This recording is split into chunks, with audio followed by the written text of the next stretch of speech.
మనం నాటకాలు వేస్తున్నాం కదా దాంట్లో మన బాబాయ్ కూడా చేస్తాడంట. గడ్డి మీద పడుకునే తాత క్యారెక్టర్ ఉంటుంది చూడు.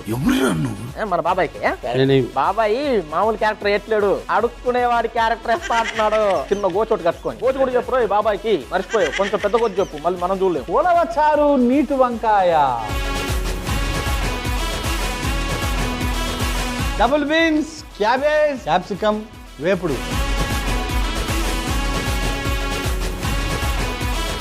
బాబాయ్ హోటల్ సోమవారం నుండి బుధవారం వరకు ఉదయం 11:45 తిరిగి రాత్రి 7 గంటలకు. చూస్తూ ఉండండి మీ ఈటీవీ అభిరుచి ఛానల్లో.